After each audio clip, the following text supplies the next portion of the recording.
No old jokes on this one, okay? Oh boy. Because you're older than I am, Clinton. Yeah. What? Age is relative. We should arrange these icons. Oh, we probably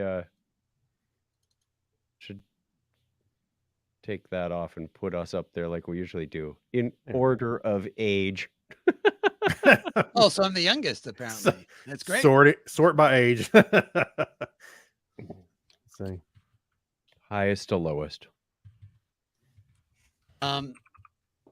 So I have in there the just general discussion about the season 2 trailer and the video that they released of part of Una's trial. I'm assuming you guys have seen those. No. Yeah, basically the part of the trial was she was just stating her. Well, they also wasn't much to it, I don't think, was it?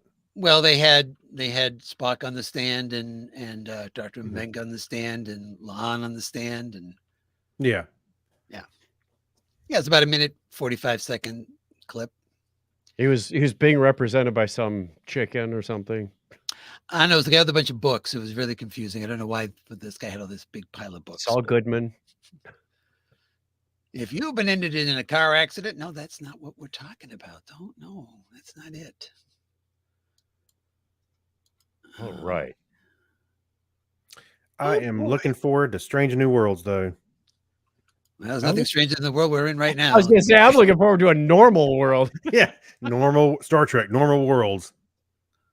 Hey, by the way, speaking of feeling old, my uncle's birthday is tomorrow, and I guess Apple's calendar came up and says Gary Fisher's 123rd birthday tomorrow. I think the year's in there. Wow. I'm impressed. I'm definitely impressed. You mean the chess player? That's a Guinness record, I think. I don't know. I know. My mom, I sent it to my mom and she said, cool, somebody's older than I am. Yeah. There's way older. Super centenarian that's still alive. Oh, wait, no, he wouldn't be a super centenarian. He would have been born in 1900 if he was 123. So I should have sent that to my aunt, her husband, his wife.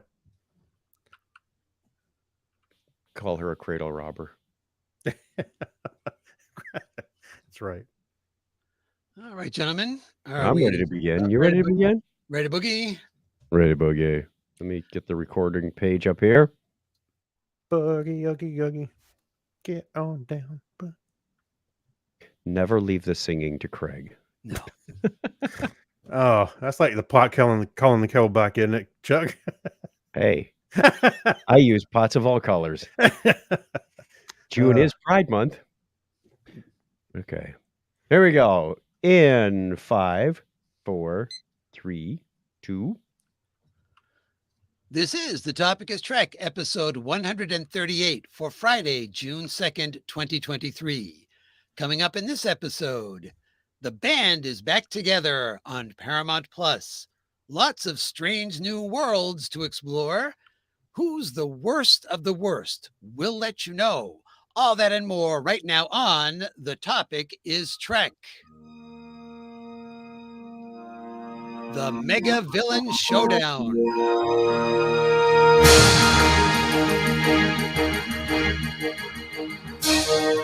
Welcome to The Topic is Trek, the podcast that runs on impulse power. Join us for a journey where no show has gone before. If it has to do with Star Trek, there's a good chance we'll talk about it sooner or later, because on this show, the topic is Trek. Engage already. All right. He's so bossy, that guy. I don't know what to say about that. Well, welcome everyone to another thrill-packed edition of The Topic is Trek. I'm Clinton, one of your co-hosts for the show. And as I always say, in order to be a co-host, there have to be other hosts. So first of all, beaming in to join us from parts unknown, with the hip new catchphrase that all the kids are saying out there, and it's not shade, by the way. Inside joke there. It's Mr. Craig Stepp.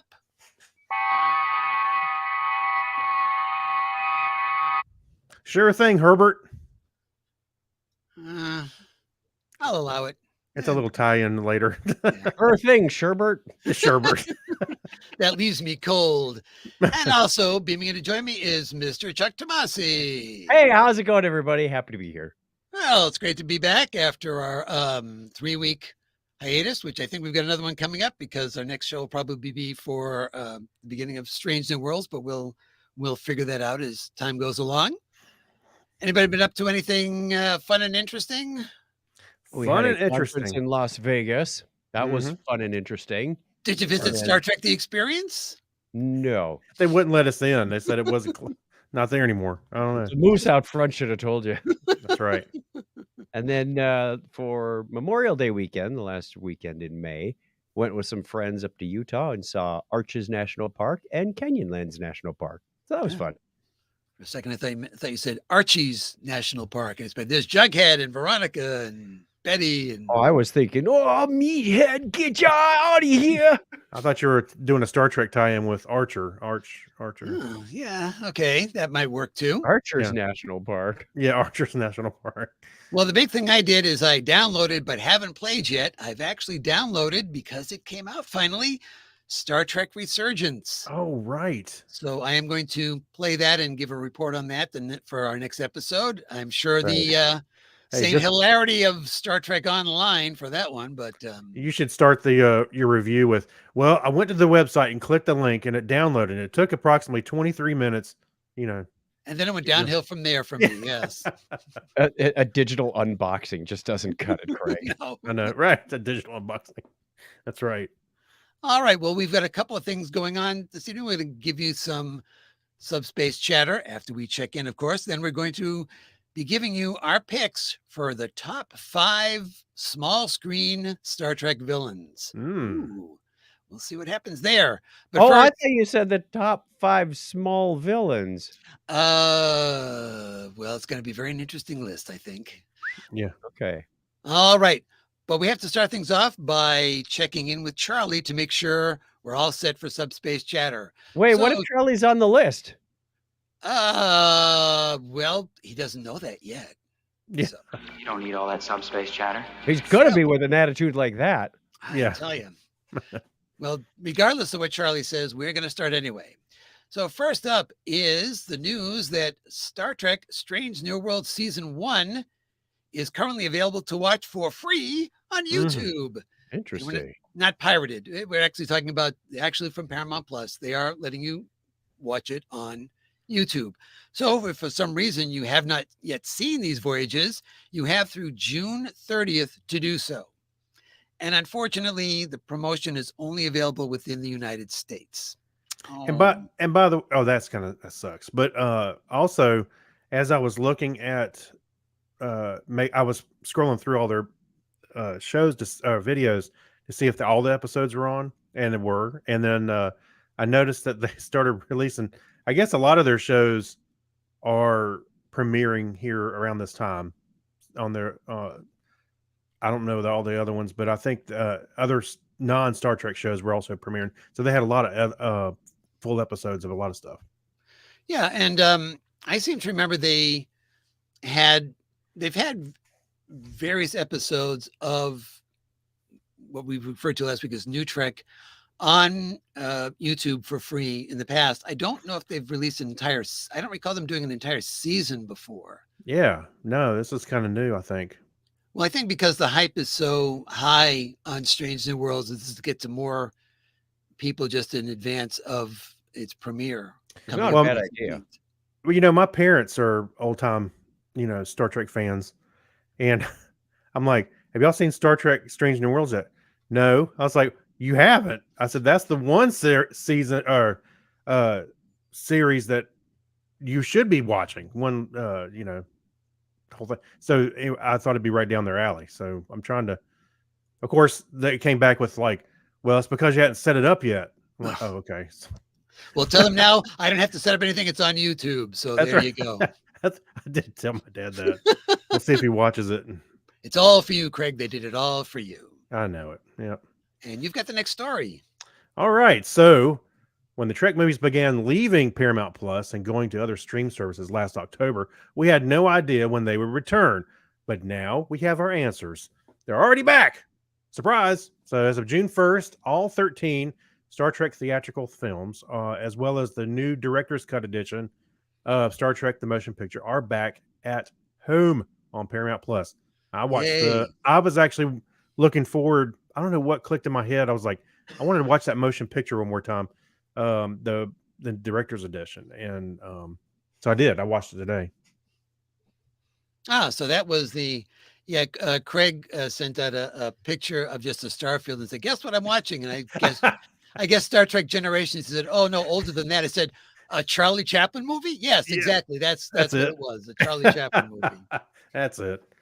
Yeah.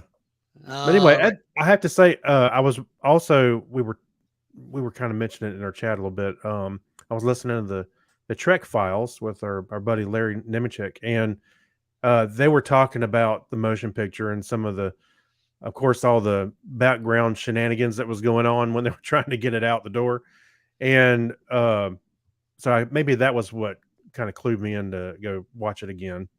Yes, literally, sound stages full of virtually wet prints, just laying out the entire floor there, ready to get on planes. Well, what I thought was hilarious, well, not hilarious, but fascinating, was when they're going to V'ger and they have the little walkway bridge from the Enterprise. They said that they had already done part of it, and they were still working on the backside of it as they were filming on the front. So they were like, "Don't hit it, don't shove it or anything while we're painting on it." Well, it's kind of amusing then, because the whole sequence there is them walking across and it's building. Yeah. And actually on the set, it was building. Yeah. Self-prophesizing. Art imitates life. That's right. All right. And next up, we have Chuck with a story here. All right. By now, you've probably seen the latest trailer for season 2 of Strange New Worlds. Like any good trailer, it shows a lot, but gives away very little. We also got an extended look at part of episode 2 of the new season. It features scenes from number 1's court martial. So did anybody glean anything particularly interesting? I felt bad for the rest of the cast of Strange New Worlds for the first day or two, because you release this entire trailer full of stuff and it's Boimler and Mariner. I know. I know, right? Aside from setting that aside, because that was kind of a big focus for everybody. I like that little clip, the small, obviously, clip with Spock and the Klingons drinking the blood wine. And I'm like, the Klingons, I had to rewind it and look at it again, because the Klingons look like the motion picture a little bit, not TOS, but kind of that motion picture look. So it's like they changed slightly again, but it looks like a fascinating episode. No pun intended there. Fascinating episode. Right. Indeed. Yeah. Yeah. You can notice little things here and there, like clearly we're going to be having another encounter with the Gorn, and we'll have more about that in a second. And there seems to be a fair amount of a romance this season going on. Yeah. Various things with Pike and the other captain from the first season that right is his girlfriend, the other captain. Ooh. Yeah. Ooh. And then we have something with Spock and Chapel. Exactly, Eric's. I'm telling you. And we have spot on. Spock and Chapel, and we have Mbenga almost looking at Chaplin as kind of weird. I don't know what was going on there. I know, right? Yeah, I was like, wow, she's really getting around. You got Kirk having a little chat with Uhura. It's just like I don't know what's going on here. Yep. And then lots of action scenes that were so out of context. I have no idea. We see destroyed ships. We see people taking spacewalks that weren't necessarily planned spacewalks. They kind of Yeah. had to leave because the ship was Improvised. breaking apart, you know, Yeah. type of thing. That's right. And they had that classic, I know it's becoming cliche to me now in Trek, because you have Ortegas landing the shuttle on the planet. And of course, it's coming in really hot. Mm-hmm. And you then cut to a scene of a forest, and the shuttle disappears into the forest. 1, 2, and then zooms back out towards the camera. It's like, okay, we're beginning. That's becoming a Star Trek cliche that you. Well, not just Star Trek. I bet I've seen. Excuse me. I bet I've seen that a million times. Superman. The Superman Returns. The plane went down, and it goes just like that. You know, after a couple of beats, and it flies up. You go, oh, they made it. So now, I mean, and it's also that it's no longer a surprise, because you wouldn't linger on the shot if nothing was going to happen. Right. You know, it's either going to explode or it's going to come at you. Exactly. And let's see, Ortegas and Pike and I forget who, Spock or somebody. It probably exploded, and that was the end of them, I'm sure. You know. We also looked like we had a glimpse that they were going. We were returning to Rigel, the planet that Pike encountered. They had the castle. We saw the clips from it from the menagerie, and trying to figure that out, because that would have happened before now, because we've already seen Vina. So that adventure was prior to Discovery, even Pike's appearance on Discovery. So I guess it's either a flashback or they're making a return visit there. At least that's what it seems to be, that planet. Can't say for sure, but it seems to be. And they use that same background in another episode of TOS, though, too? They did. So it wasn't so much the background. I think you don't see the castle itself. It's the people they're encountering, the way they're dressed. It seems like it's that. And they've got big shields and stuff. Like, I should have known something when I saw the shield. He's like using a big shield. So it seems to be that. And then the court martial scene, it's really kind of just a real snippet of it. It was interesting. What did you think of the new uniforms, the new dress uniforms? Did you wait a minute? Did you watch any of this, Chuck? Nope. Okay. I thought the uniforms looked cool, like a very, very cool, like callback to the TOS ones where they had the formal uniforms when they're in courts, you know, when they're in tennis, legal proceedings. Yeah, they had the little not lace, but the kind of gold fringe all over it. Yeah, I thought it looked cool. They haven't gone to the scant yet. No scants. I'm ready for Pike to walk on the bridge with a scant. Oh my. Well, the interesting thing was they have the same triangular medals, if you will, on the uniform, but rather than being fabric, they are like pins. But they're literally clustered together, so that the more you have, they make different patterns out of them in the triangular shapes, how they fit together.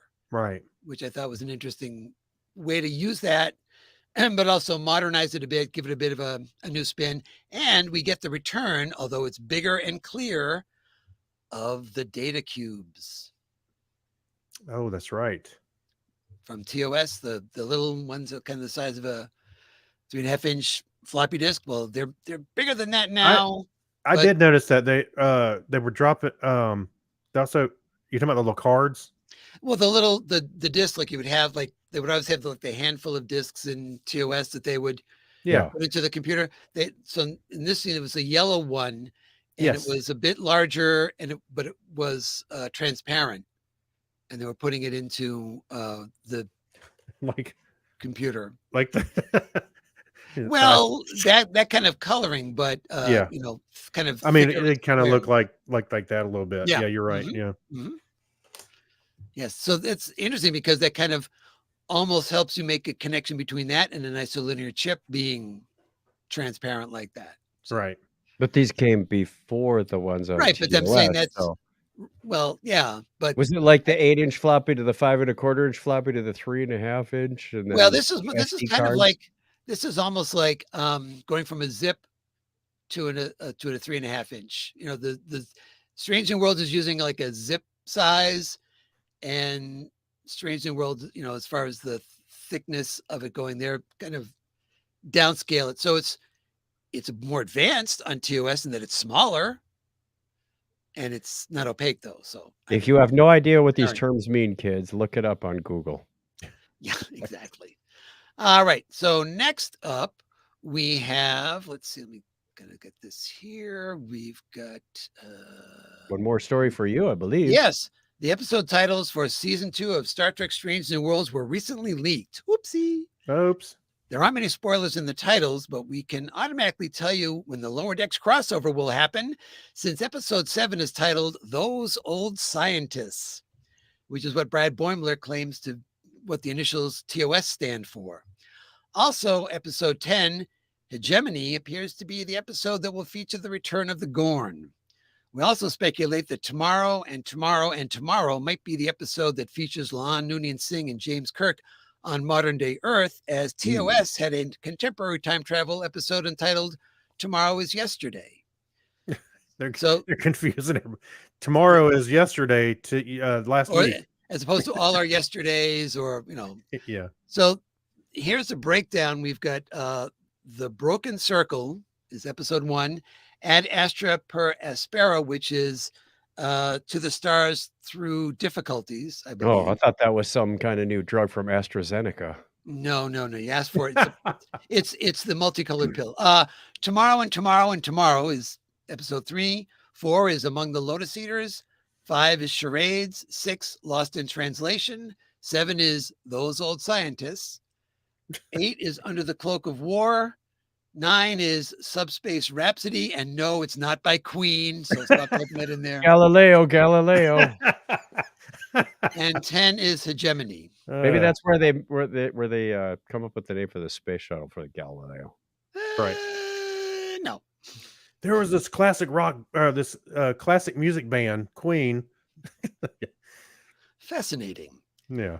All right, we just have a little bit of art to scroll through as Chuck gives us our last story here. But finally, to celebrate the new season of Strange New Worlds, Paramount Plus asks artists from around the world to create moving images based on episodes from the upcoming 10 new episodes. That's cool. I did not see this. This is cool. Yeah, I can't show them to you, obviously, in motion, but they all are moving images. And once again, like these titles, there's hints about stuff in there, but we don't know enough about the episodes to know what a lot of this means. There is this overwhelming belief that we have a black and white film noir type episode coming up. And if you notice on this slide here, one of the images at the bottom is black and white, like on Voyager. Right. I don't think it's Chaotica. Yeah. So I don't, again, once the episode's air, you go back and look at these, you'll be go, oh, well, that's from that. And that's reference to this other thing, but we don't have those yet. All right. That's all we have. We're not going to go to Vulcan, Alberta, Canada. Hey, by the way, did y'all watch Ozark? Yes. On Netflix? You know, the beginning of each one, they always had the symbolism at the beginning of the episode. And you go, okay, there's an anvil, there's a gun, you know, and they have 4 different ones. And so you had to kind of figure out what they were talking about through the episode. Yeah. Anyway, that's what I was thinking of when you were showing these graphics. Kind of remind me of the kind of reversal of Wild Wild West, where they would freeze at the end of a scene, and then that would become part of the image. Yes. For the episode. That's right. All right. And so now comes my favorite part of the show, when I get to say goodbye, Charlie. I want to stay. No, sir. I All wonder right. what that sounds like with the echo and the reverb. Let me try that again. Oh, dear. I want to stay. I don't have the effect routed through that channel. Oops, my bad. It's just fun listening to him go away twice. Yeah. Oh, that's always fun. I'm all for that.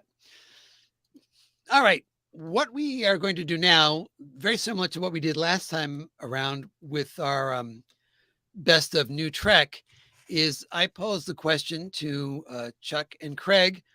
What are your top 5? I'm sorry. That series of images you have on the screen is just hysterical for some reason. It's like the evolution of hairdos or something. Actually, I was wondering if they're all looking the same way. It's hard to tell with Armis. Yeah. A picture of Armis on the left. Hey, need some googly eyes on Armis. And what's her name? The Orion lady in the middle. And Yeah. then a Kazon guy on the right. And I'm like, we're going from oil slick hair to just flat hair to crazy hair. It's sort of like the amoeba, then the chameleon, then the ape, then man chart kind of thing. Man, those Kazons and their hairstyle, I swear. Ugh. We have the coolest hair. Maybe that's Boimler. We're not really sure. Does he have a plate? Check if it makes sure he doesn't have a plate. All right. So I didn't put a lot of restrictions on this other than they should be from small screen Trek. So we're not talking about movies this time around. This is just television / streaming villains. And so we are going to have our top 5. Mine are not necessarily in a particular order, but I asked everybody to give me an order in case they did to go. Me neither. So we'll go round robin on those, and then we have some dishonorable mentions that we'll talk about when we're all done with those. All right. So we're gonna go. I believe I set this up as there's an image in here that got out of order. So goodbye, Charlie. I want to get that in there. Okay. So we're gonna go Chuck and then Craig and then myself. Okay. For our picks. I don't remember what order I gave them to you in either, because what I wrote down was not what I emailed you. But whatever picture comes up, I'll describe it and why. Surprise! And I'm going to give you the character, an image of the character, plus all of the versions of Trek that particular villain was in. And in some cases, it's going to be kind of surprising. All right. So we'll start off with Lore. Yes, of course, Data's evil brother. I don't know if he was necessarily evil. He just had different ambitions. A misunderstood character who started he's pretty evil. TNG. What was the first episode? Data Lore? I believe so. Crystalline entity. It was fairly early, and he came back a number of times. And I like the villains who are played by an actor who's already established. I think somebody may have had one in here that we'll see later. But Brent Spiner doing both of these characters was always intriguing to me. Yes. And eventually, when we get to Picard Season 3, spoiler alert, we see an interesting merger of the two. Right. So he's a character no more / forever a character. It's kind of confusing about lore. All right, now we'll go on to Craig's first, which is an interesting choice. The Ferengi. Well, at first when we first saw them in the Next Generation, they were They're just bad little boys. Yeah, they were just they weren't good at all. Like Indiana Jones. Whee! Yeah. I don't even think they had whips. Yep. Now, did they even were they even talking about profit or anything at that point? Oh no. I don't. Yeah. So they didn't flesh these characters out that much. But I think the first time we saw the Ferengi, they were trying to get back at Picard and had the Stargazer, and anyway, so I thought they were very menacing at first, and then of course later on they kind of redeemed themselves a little bit in Deep Space Nine era, where they became a little more likable. I think some of the characters even became some of my favorite, like Rom. Well, yeah, Rom was good. Huh? Nog. Yeah, Nog was interestingly enough, Armin Shimmerman, who played Quark, was also on that first episode where they had the whips and whatnot. Well, I think it's him on the left. He's in the image there. He's in the he's on the the right. The right of the left image. Oh, on the right of both images. Yeah, you're right. Yep. Yeah. Yeah. Sure. They changed his nose a little bit. Yeah, slightly. Well, it's a different character too. So, anyway, I thought they were going to be a more menacing than they ended up being at first, but they were obviously a thorn in the side in the Next Generation a little bit. Okay. All right. And my first choice. Oh, and by the way, the Ferengi. I don't know that I'd qualify them as villains, though. Well, that's Craig's choice to do that. No, So early on they were, but they turned out to be right. changed. So for some of these, when you guys gave me your pick, I wasn't sure where you were going with it, so I tried to cover my bases. Okay. I kind of give the spread of them from Next Generation, but also from Deep Space Nine. Yeah. So the Ferengi have appeared in the Next Generation, Deep Space Nine, Voyager, Enterprise, Discovery, Lower Decks, Prodigy, and Picard. That's a pretty good spread. Yeah, they've been all over the place. All right. My first pick is also from the Next Generation, and it is Nagilum. Oh, yeah. I just thought, I just thought that it was a very, very creepy, evil, sadistic character who essentially brings ships, and clearly we know that the Enterprise was not the first because Worf talks about such legends.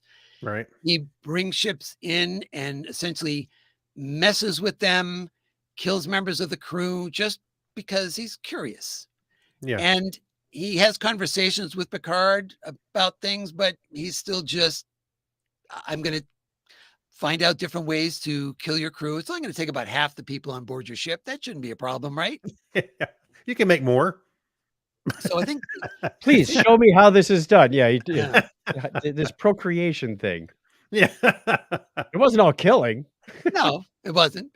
But so he just came across as very, very evil because it's that kind of evil. When I was going through some of the things I was thinking about as evil characters is what is their intent? What is their motivation? Do they have any redeeming qualities to them? And he was pretty much evil. He really, he knew what he was doing. I wouldn't say he knew what he was doing was wrong, but he could communicate with the people he was doing it to who said, don't do that. And he said, yeah I'm going to do that anyway. Stop touching me. Yeah. I think you had a face generated by today's AI. It's not quite right. Yeah. The face is a little creepy, isn't it? It is. It is. I have a feeling it was one of those things where, and I didn't get a chance to check on this, if, how much lead time they had on, well, what are we going to do to represent this? It's just a face, but it can't be human. But, we've got X amount of time and it talks. So what are we going to do? That's right. All right. So let's move on to number 2. So we'll start off again with Chuck with number 2. His is... I would like to see how podcasts are made. Make me a podcast. Not today, Nagilum. Well, actually, you're right. You're right at the right time. Yeah. My pick number 2 is the Zindi. All 5 species. Well, 6. They had that giraffe skull. That was the 6th long lost species. Well, he's represented in my photo, and it says, "Leave me out of this." Yeah, there you go. There you go. I want nothing of this. I liked them for a number of reasons. They first, the fact that they referred to themselves all as Zindi. We barely equate all the different variations of humans as human on this planet. We came up with this thing called race. It's a man-made construct and it's completely bogus. We'll get into that another time, but they clearly have different species. They've got insectoids, they've got reptilians, they've got mammals and aquatics, and yet they don't always get together, but they have a board or a council. Yes, council. A high council that has one goal, misguided goal, you'll find out if you haven't watched Enterprise yet or again, of destroying the Earth, so they make this weapon, blah, blah, blah. But even that, brings a lot of things into question. So the reptilians are clearly the ones who are the warrior race of them, and they want to have dominance, etc. But I like them just from the standpoint that Archer starts to make headway on going, maybe this isn't such a good idea, guys. But of course, the reptilians won't have any of that. Right. And as the ants say, You're absolutely right. well, I will point out. I didn't know The aquatics are talking up again. I will point out, Chuck, that they all one big happy family now, but they had a civil war which wiped out the avian, species. I mean, they weren't always so buddy with each other either. That's true. Yeah, I forgot about that. And we have seen the Zindi in Enterprise, Discovery, and I have my picture of the insectoid is from Discovery, and Prodigy. And the reptilian image I have on there is one of the guards that we saw in Star Trek Prodigy. So they were across three different series. Yeah. I'd actually forgotten about that one. Yeah. That's why I'm here. Yes. I am the collective memory. You're our brain trust. Anybody knows me, that's a joke right there. Memory Alvord. We'll have a new website. Yeah. And let's move right along to Craig's pick number 2. The Dominion. Of course, these guys were terrible villains because every time you turned around, they were always somewhere. They were buddying with the Cardassians for a while. They were, I don't know. They were just all over the place, and their domination, obviously, no pun intended there, was terrible. They were ruthless, militaristic, of course. And they just will not stop at anything to achieve their goals. They were also on my list, and I like them because it was, first of all, it kickstarted DS9 into a good story arc. Yeah, sure. Second of all, it was a well-organized structure. You had the supreme leaders in the founders. Then you had sort of the superintendents in the Vorta, and then you had the warrior class, the enforcers, with the Jem'Hadar. Yep. And I liked that structure because it lent itself well to, really being a mafia, if you will. So yeah, it was, that sparked some interest in me. It truly made them a force. Oh, for sure. And of course, as you mentioned, you got the founders. They can shapeshift, and they can do whatever they want. So yeah, and up until that point, we knew Odo was a shapeshifter, and he was kind and gentle, and maybe a little disturbed from past experiences of his upbringing. He was this lonely guy, and you're like, "Yay, we found some other changelings!" Like, "Ooh, man, I don't think I want to go to that family." Yeah, gonna say, yeah. Let's not go into that pool. That's talk about your in-laws. That's bad. I came from the shallow part of the pool. came from near the shore. Great link. But yeah, I thought they were there, as you mentioned. You put it well, that they were a good jumping off point to start a big story arc, and they were everywhere, and they were a strong force. And they appeared in Deep Space Nine, of course. And I put down Picard, even though it was just the changelings. They really weren't connected, any longer. But still, one of those species was in Picard. You didn't see the Vorta anywhere else? I don't believe so. And we saw plenty of them in Deep Space Nine, especially Wayun 312, I think, at some point was. Yeah, there were a lot of Jeffrey Combs in there. All right, we'll go on to my pick number 2. And my pick number 2, what a surprise! It's Lore. Good old Lore. Yeah. Look how nice he looks. Smiling. He's so smiling. Happy. He's happy. That's right. Run away! In his Pac-Led outfit there. That's right. I was talking about the fact that I'm looking for things that are just evil, and Lore pretty much had no redeeming values to him, and on purpose.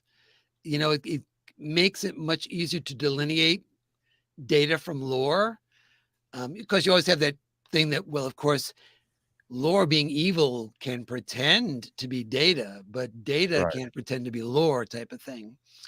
And even up to the very end, even in Picard, he was attempting to take everything away from Data. So when you were down to like look, this is it. I'm going to kill you, brother. No problem. I have no problem doing that. I'm happy to do it.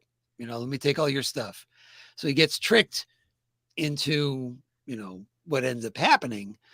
So he really was pretty much evil up until the very end. Mm-hmm. All right. Hey, actually, I ended up loving Lore for because of the play with Data and everything. But I always wondered what the hell was Noonien Singh thinking soon when he screwed up that bad on Lore. It was a glitch in the software. Come on, you've written software before. Oh, I forgot to upload this code. Oh, You need a patch. Yeah. Back. He's turned off the Wi-Fi. He's turned off the Wi-Fi. So, I mean, I like him as well, and he'd always turn up and make a good story out of it. Okay. And Chuck already alluded to this fact, but his next pick was The Dominion again. Oh man, you got the mud version of. Yeah, she's getting a bit flaky there. Yeah, need Found some her. skin cream.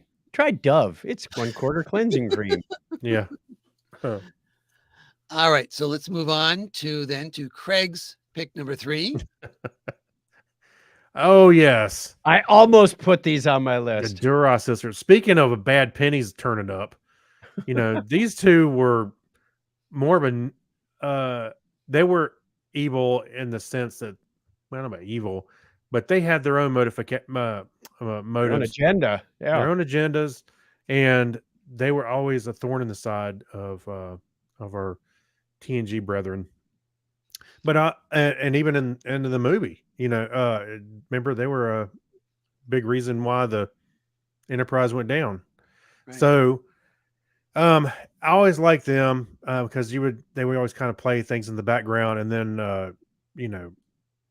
trying to play out their agenda. So, Yeah, it's interesting because they would swing between being the comic relief and being the serious villain. they were the Ferengis of TNG. Yeah. Although they were also on Deep Space Nine. So their appearances were in the Next Generation as far as small screen, Next Generation, Deep Space Nine, and just as photos on the conspiracy board that Mariner puts up, they're also in Lower Decks as 2 images on her bulletin board. Oh, yeah, that's right. Yep. Yeah. I always had to keep them in mind whenever something was going on in the Klingon Empire. It's like, is Gowron really, the chancellor you think he is? And what are the Duras sisters up to today that is going to cause problems? Mm-hmm. Right. Who's pulling the strings, and what's going on here? And sometimes you find out that, yep, they're the ones that are doing it, and they would, tend to play sometimes the long game on stuff. So, but yeah, they were basically out for themselves, whatever was going to be best for them. And yet you always felt bad for Worf and his just commendation. Right. Eventually that got resolved.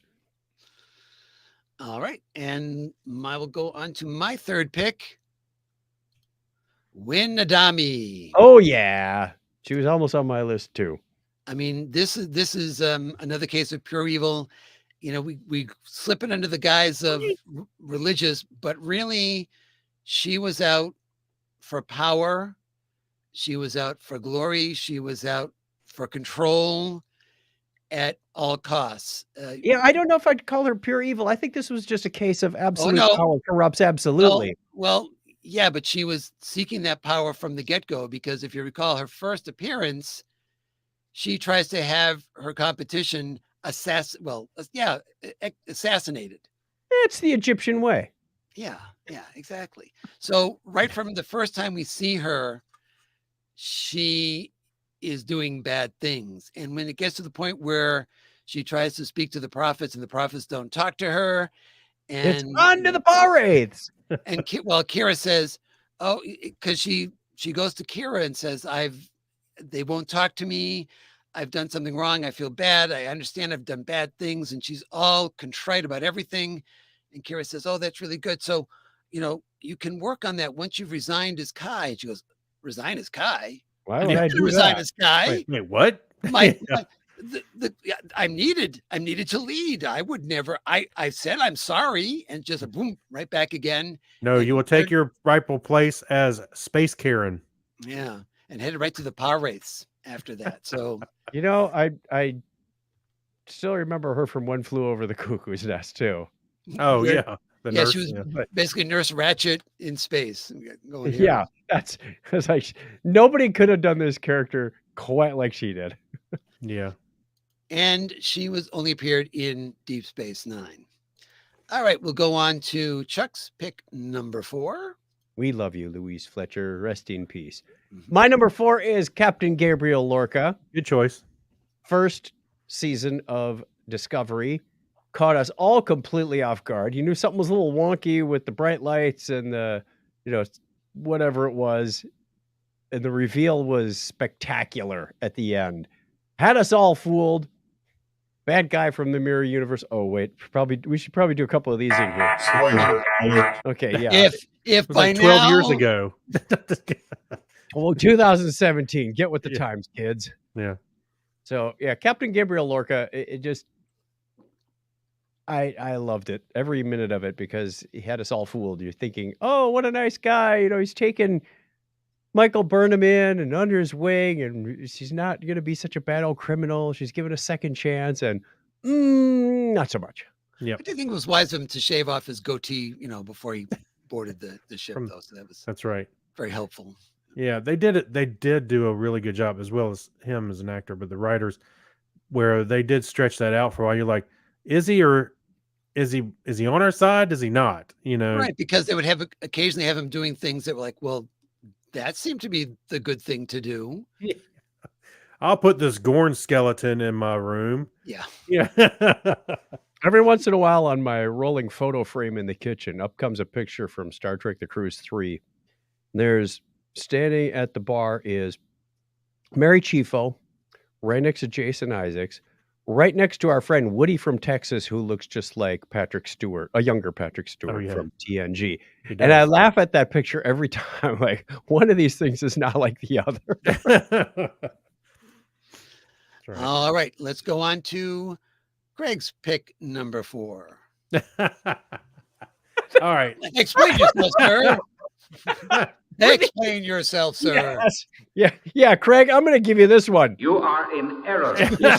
You should have gone with Nomad. Yeah, well, maybe. So All right. tell- So For our listening audience, what do we have here? we have the space hippies that Yay, came on brother. the Enterprise, and they were looking for Eden, their magical Yay, place they were looking brother. for. Yeah, yay. Let's say goodbye or say brother. Herbert. So I don't think they were as much evil as they were Weird. menacing and weird. Yeah, they're weird. Maybe relevant back in the 60s. I don't know. But they had shunned all technology. And yet they went to steal the Enterprise. Oh, by the way, technology there. And they were kind of stupid. And a spoiler alert. Spoiler. Spoiler alert. Wow. That's a long-term spoiler alert. 53 years ago. Spoiler alert.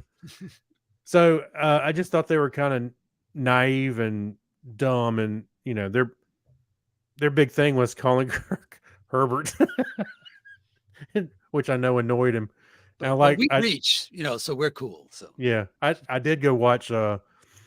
I was trying to make sure I remembered everything as much as I could from this episode, and when I watched a little clip on YouTube, it was funny where Kirk went to Spock to find out what this hip term Herbert means.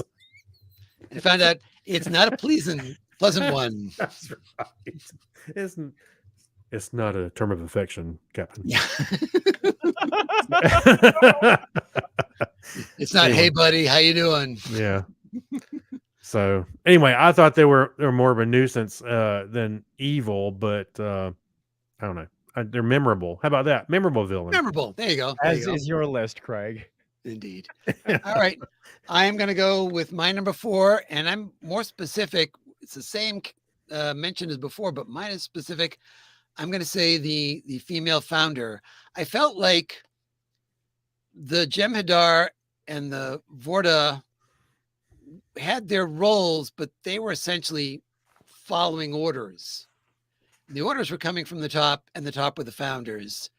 And I felt the female founder was the representative we saw of the founders, the female changeling. She didn't really have a name. So, Oh yeah, but I just felt like Chelsea. Her name was Chelsea. Yeah, okay. So Chelsea, lack of a better term, clearly. I felt like they were the people pulling all the strings. They were the people coming up with the plans. They were the people coming up with the directives. They were the people coming up with the orders about what was going to happen. And so, you know, the fish stinks from the head down, and basically the founders were in charge. How did they enforce their authority? I know the Jem'Hadar needed Ketracel White, right, which the Vorta supplied. The Vorta. Why did the Vorta follow the founder so diligently? It was like almost like it was built into their DNA. Respect. It was that they viewed the founders as gods. Yes. Okay. That's the impression I got. You think that would change after a time? Going, wait, this isn't quite right. Ain't working out. My God doesn't flake off. that works on many levels, Craig. Very nice. Indeed. Yeah. Well, on that note, we better move right on to to Chuck's pick number 5. Number 5 is drum roll. Click. Professor Moriarty. I thought this was very well conceived. The storyline about going into the holodeck and creating a villain that, you know, Data couldn't defeat just based on storyline, and they unleashed the genie from the bottle and got more than they wanted to for a couple of episodes and even an appearance in Picard. So this, I really enjoyed it because you never knew which way he was going to turn. And it was just sort of an out of control situation. And that's who Moriarty should be in the Holmes universe. You know, there was even a point when he started to realize what he actually was, you know, it looked like he was going to be, okay, what do we do now? But then it just went, like you said, and then it went, and it turned, and he decided to, you know, he wanted out. So can't you just see Michael Okuda drawing that chalkboard? Yeah, really. Man. Who's going to set this up? Get Okuda out here. Yes, right. And we need some proof on the math that's on the board here, so we'll have to check that out later. Yeah. That's what Dr. Aaron McDonald was brought in for later. All right, and for the trifecta, Craig's last pick in the top 5 evil villains is Lore. That's right. Made all the lists. Yep. Lore. I don't think I need to say any more that had already been said. Can't say more about Lore. That's right. Except we want more Lore. Or is it no more Lore? No, you can't have him anymore. What a bore. Oh, Craig hit the floor. Yeah. Right. Sorry, I made Scott Tyler watch The Killer Shrews on Svengoolie last weekend. And he had never seen Svengoolie before and never seen The Killer Shrews. So it was a double whammy. He was shaking his head for 2 hours going, how did this get on the air?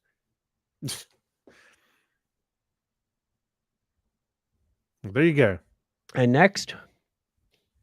Oh, are we on the dishonorable mention? No, you've got your number 3. Clinton, are you on mute again? You are on mute. How'd that happen? I was like, wow, it's quiet. Okay. Okay, my pick is the Diviner. Nice call. Prodigy. Didn't see that coming. We're talking about another case of motivation. He's got motivation, but man, he's taking it over the top. I mean, he wants to save his civilization and he's willing literally to do anything to get it, including enslaving creatures from all over the galaxy to mining, looking for the protostar, to having himself cloned to be someone to carry on what he's doing, to wiping out everything in the Federation just for that. And nothing is going to stop him. And he doesn't really redeem himself until that Darth Vader last moment type of thing. And it's like, no, he's evil. He's evil. Yeah. He's just evil. And John Noble, you know, you got to like that voice. Oh, that's right. Yeah. That John Noble? That John Noble. But that's not quite enough because we do have some dishonorable mentions. There they are. Hair shot. I remember that band from the 80s. Yeah, that's Flock of Seagulls, isn't it? And I ran. All right, so we'll go with Chuck's first dishonorable mention. Khan, because what list would be complete of villains without Khan? I didn't mention him in the top 5 because he was way too obvious, but deserved to be on the dishonorable mentions. And since we're on the small screen, he also works on the big screen. And, he was just bad to the bone. And then he came back for revenge because he was bad to the bone. That's Indeed. right. Indeed. Yep. All right, so we'll go on to Craig's first dishonorable mention. Oh, yes. Tribble. Explain yourself again, sir. Explain yourself again. Villains, huh? Well, yes, I'll say Tribbles. they're villains. You don't know what those little things are thinking. Oh, my. So They're always about procreation is all they think about. Well, as here in this example, they procreated so much that they blew the ship up. They remember they ate all the wheat or whatever they I'm sorry. Yeah, excuse me. They ate all that. They replicate like crazy. They're a nuisance. Klingons hate them. Need I say more? And they've appeared in the original series, the animated series, Deep Space Nine, Enterprise, Discovery, Short Treks, Picard, and Lower Decks. I think that's more than the Ferengi.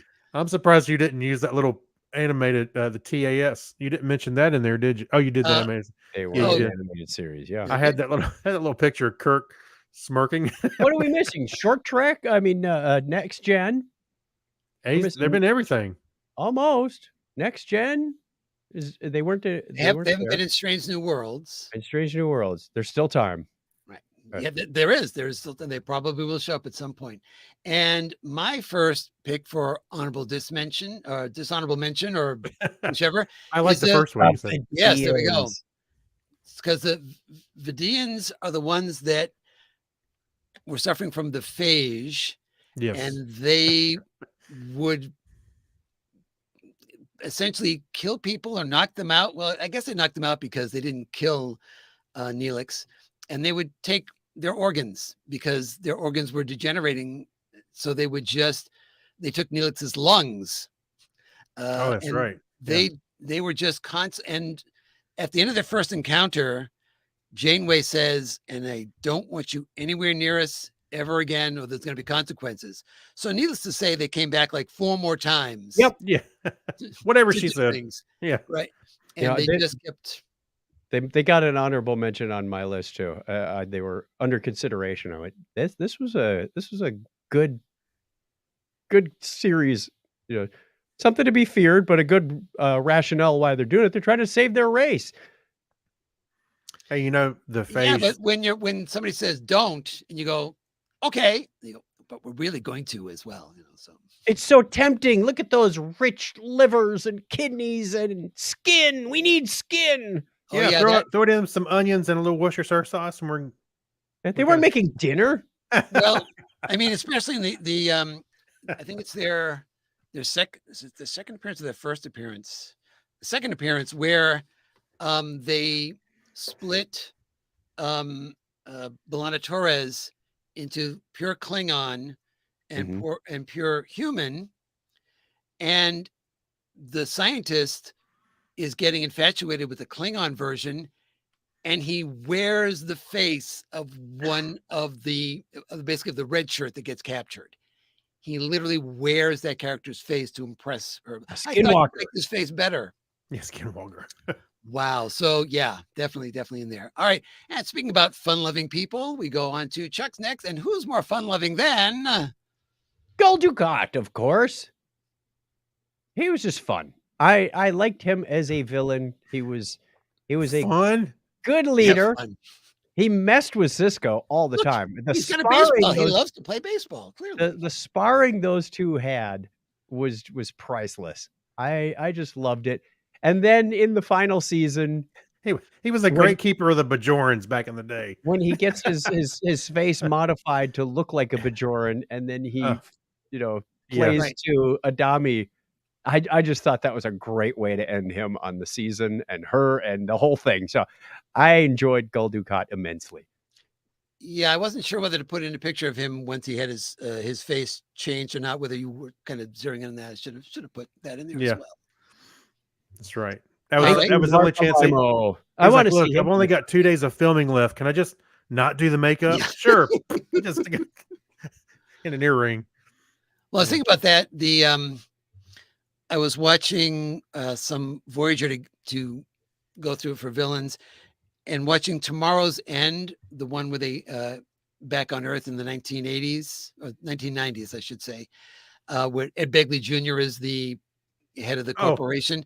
Yeah. But a lot of times, Tuvok is wearing a hat, wearing a pullover hat, and I'm thinking, did he put the ears on that day in makeup or not? You kind of wonder. Look, no one's going to see them. Don't put them on. All right, let's go on to Craig's next. What did I call it? The honorable dismention. There we go. There you go. Honorable dismention. Yeah, the Maquis. I think they were I'm not gonna say evil, but they were a bunch of disgruntled, Starfleet officers that are kind of doing their own thing a little bit out in the Wild Wild West, so to speak. And they had their own set of motives, and I think that they played off pretty good, especially I can't remember his name, the guy on Deep Space Nine, the one at the end. What's his name? I don't know. My mind went blank. Anyway, but they always seem to be easily swayed for the most part to come work, with everybody. You talking about Eddington or Edison? No, the one who used to be a former captain with Cisco. Right? Oh, okay. Well, is that who you're talking about, Craig? Well, Eddington is the one that is Eddington. Anyway, they're all. Well, it was the Badlands, right? So it kind of was the Wild Wild West. It was the Badlands. Yeah, right. So and I always thought that. I mean, I know they're not evil, but they have their own motives, and they're not thrilled with the utopia that Starfleet and the Federation are. So. Yep. I wasn't necessarily they were against the Federation. They just didn't like the way the Federation was handling the Cardassians. Borders were changing. Colonies had to be given up. It wasn't fair. We're going to stand up for the little guy. Yeah. So they end up in the no man's land. Their planet was the no man's land. So they was kind of like, well, we can't, we can't go in there. It's not, our place to be. Yeah. And it's interesting how many of them you get to see turn one way or the other, or in Seska's case, she's a member of the Maquis, but she's really a Cardassian in disguise, trying to infiltrate the Maquis. So it's like, oh my goodness, it's layers upon layers upon layers of good guys and bad guys. We found out that Tuvok was a Federation spy in the Maquis on Chakotay's ship. It was.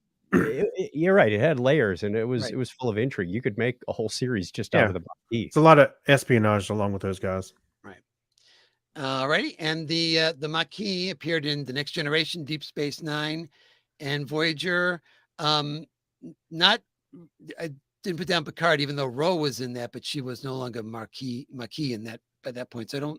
The Maquis, Picard, you mean? Yeah. Yeah. I think they said the Maquis didn't exist anymore at that point. So. They disbanded. And it's one of the host hotels for Dragon Con, the Marriott. That's completely different. All right. My next honorable dismention, I got to keep remembering to say it incorrectly now, is Ellen Landry from Discovery. Yeah. Okay. And explain yourself. I explain myself because, all right, there should be a difference between the mirror universe version of your character and your character. If you're not evil, she was exactly the same character in both. She followed whatever Lorca said, whatever Lorca wanted. She was out to kill. She tries. Oh, I'll teach that that creature how to behave. Let's open up the protector field. I'm gonna blast it. And she was just, no matter the universe, she was just evil. You know what? I hadn't thought about her that way until you just mentioned that yes, she was the same. She's probably one of the only characters we've seen that were basically the same whether they're in the mirror universe or Right. You could have put our universe, Landry, into that universe and not missed a beat. I don't know. I think the O'Brien characters could have been swapped easily enough. What? Smiley and O'Brien. Oh, was that another dishonorable mention? O'Brien. Smiley. No, that's just hurtful. That's all that is. I'm a little disappointed we didn't see him in Picard, by the way. Just saying. That's true. Well, he's busy in the transport. Maybe he's down in the transporter room, Just waiting. on the Enterprise. Hey, the last cut scene at the end of the credits, he just stands up and goes, "Wow, what's going on here?" Yeah. So there's just a gold statue of him in the museum piece of the D. Jordy had him replicated. We just have O'Brien standing there just in case.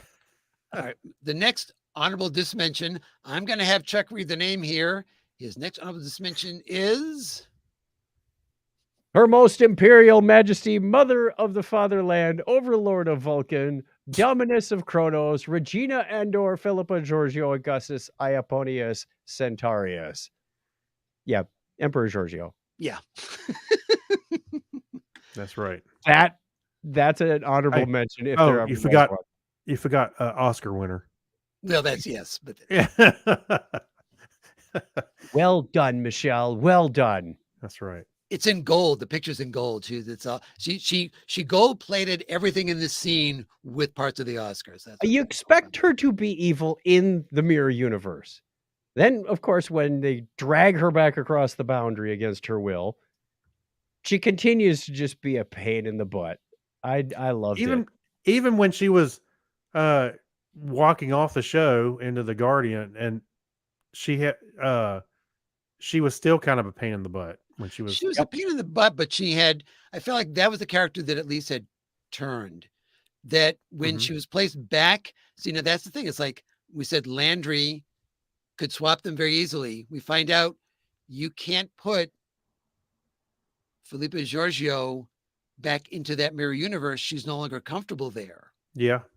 Right. So she has changed. She did. Yeah, she did. Well, I think she was seeing some of the sacrifices that people had, at least at the end. I'm trying to remember what it was. There was some couple of sacrifices, I think, that affected her. Why are you doing this kind of thing?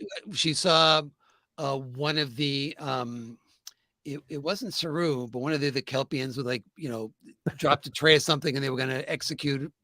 And she said, no, don't. Yeah. I'll deal with that later type of thing. And I'll eat him raw. And she was desperately trying to get Burnham to change as well. It didn't work out, but she was desperate to do that. Now she was taking on the role that Burnham had taken on in the other universe when she brought Giorgio there, but she just couldn't do it. Do not go near Emperor Giorgio. She has turned. She's turned. Yeah. All right, let me go on to mine because I think we're out of Craig's pick. So Chuck and I have two more. So that was his first one. My next one was Badgie. Badgie. Oh, that was a good one. I like Badgie. I mean, Badgie is definitely pure evil. Burn your heart in the fire, and just kind of he kind of puts on this happy face to answer your question and then just goes all evil. Now, it's his programming, of course, but you feel like it's more than just his programming. Like he enjoys it. He really does. Yeah, he does. Yeah, he does. I crack up when I see people cosplaying and carrying around a Badgie. All right, and let's see. So your last pick is coming up. This is my last pick. Yeah. So Badgie obviously was just in Lower Decks. Harcourt Fenton Mudd, and I will take any and all variations of this. Yes, I think he did a great job. He's out for himself, and yet he's always a thorn in your side. I don't know if I'd call him a true villain. He's more of an opportunist. Although blowing up the Discovery over and over and over and over again kind of puts you in the league of villains. Yeah, and enjoying it and just wanting to do it again and again and again. Yeah.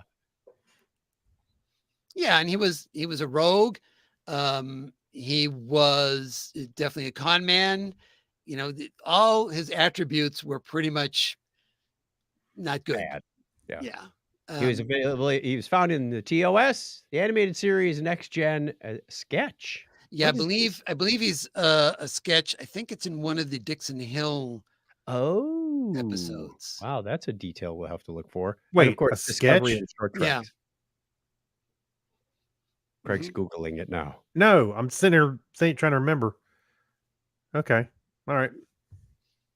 Now, what's your And final one, Clinton? my last one is The holodeck. the transporter and the holodeck. Oh God. I Because watched that scene today. so Oh, many All of accidents. Star Trek, all of Star Trek. You can name a series. So I've got the images here are, of course, the transporter accident from Star Trek: The Motion Picture, and Barclay looking at the holodeck. I mean, the people that have died, been disfigured, been split into two people in the transporter, and the safety protocol removal accidents and mind messing around with that have happened on the holodeck. Just evil, evil, evil, evil, evil. Wouldn't you think it'd take at least one layer of approval to have the safety protocols disabled? You just press that button. It's fine. What's your Wait. boss think when you just walk in and say, disable safety protocols? What happened to you? Oh, a bad accident in the holodeck. what was Who that? approved that? I just watched let me think, it was an episode. Was it TNG? Oh yeah, where Data killed the Borg and he was trying to replicate the situation again because he had the anger emotion Yeah, pop up. yeah. And he was asking Geordi, can we disable the protocol, the safety protocols, because I need one that's, you know, stronger. It's gonna be a threat. And he says, but it needs two officers to disable it. I'm like, Well, what? there's When did that happen? Yeah. When did that? When did Geordi it probably become- went, you know what? This is just a hassle. I'll just turn off Yeah, that safety that's right. feature." Do you know how many approvals I gotta get to get a laptop at work? This Yeah. isn't fair. Just to keep from harming yourself, Chuck.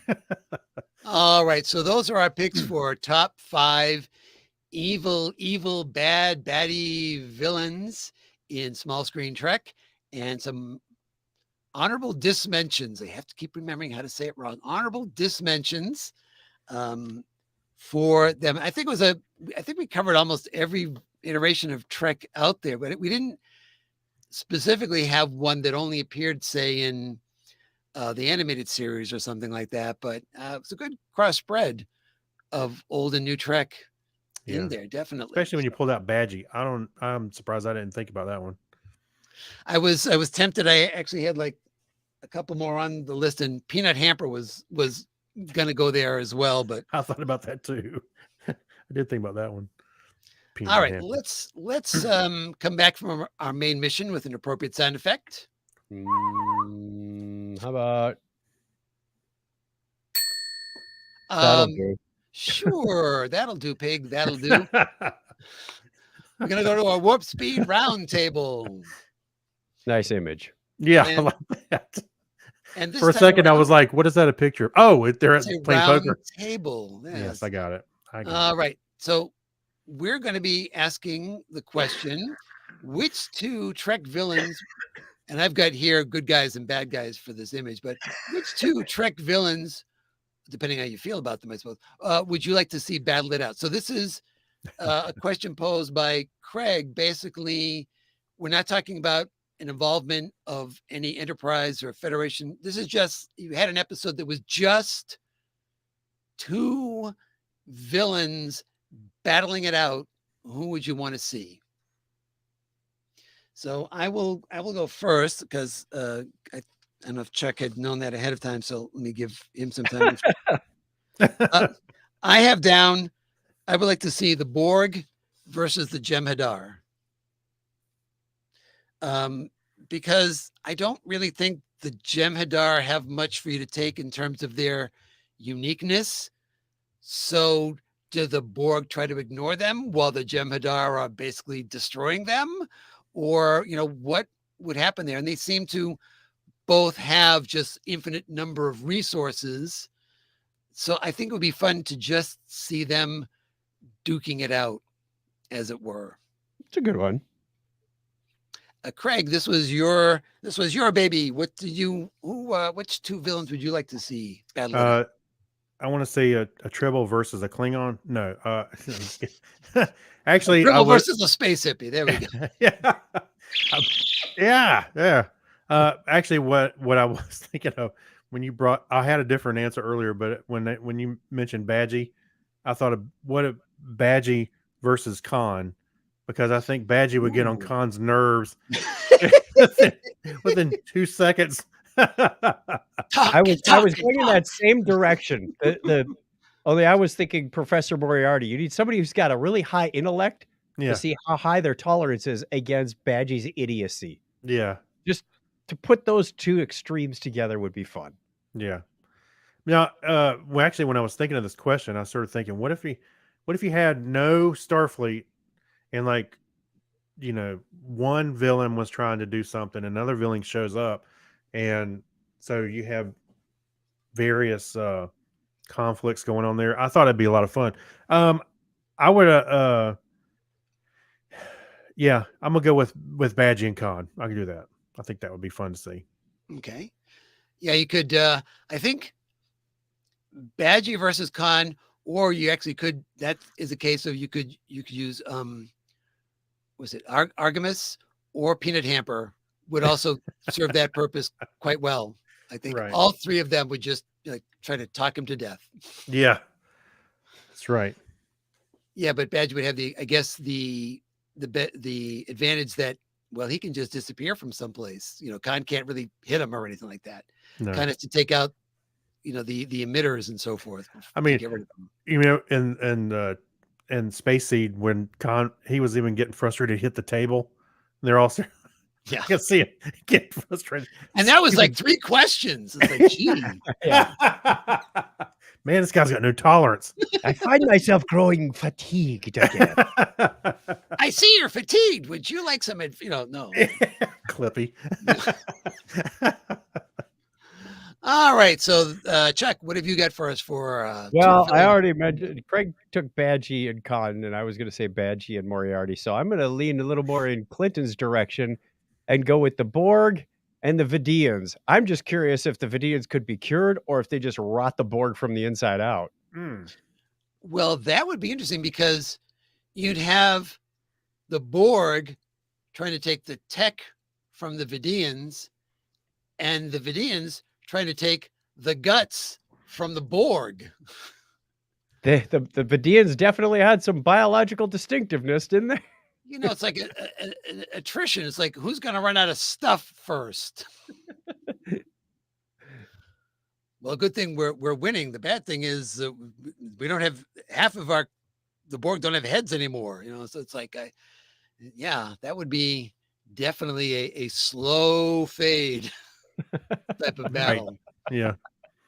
All right. Well, that's our ideas. But if you have any ideas about who you think are your favorite Trek villains from the small screen, we're limited to the small screen for this one, or also small screen, 2 Trek villains, could be individuals or could be entire races, species, battling it out again without the Federation involved in any way, shape, or form. It's just these two teams. One to enter, one survives.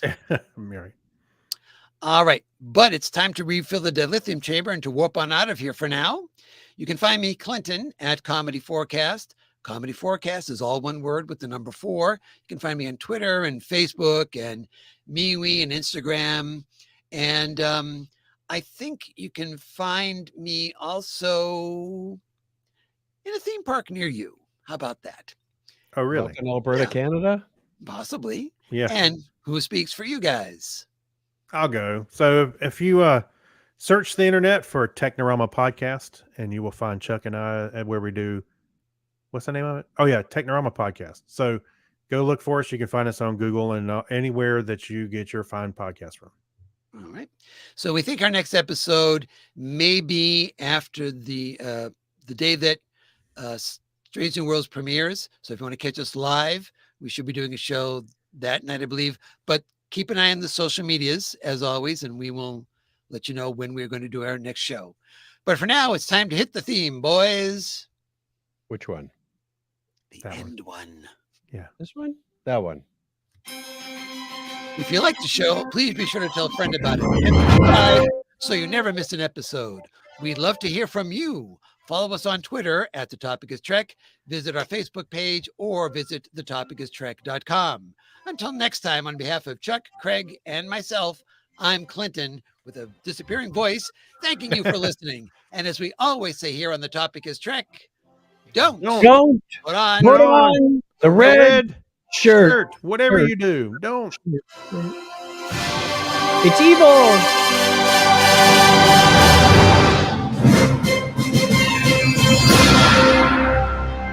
And no one picked Armis. It's in the name, Skin of Evil. That was not the best fade that I had. The music was still kind of. Yeah. We know about that. Firing up the computer. when you started doing your outro, I still had the audio up a little bit. But I thought it was loud. It's Probably often pick it up. loud in my. It's either very loud or very soft. So I can never tell. So just keep going because I can't tell if I'm hearing Yep. exactly. All right, so we're going to end the transmission for now. Thank you for everyone watching live. We appreciate it. or watching later. Absolutely. Yeah, you can catch this over on YouTube. If you're watching it on YouTube, I think you know that already. And Facebook. And Facebook. Okay, excellent. And we will see you again next time. Okay.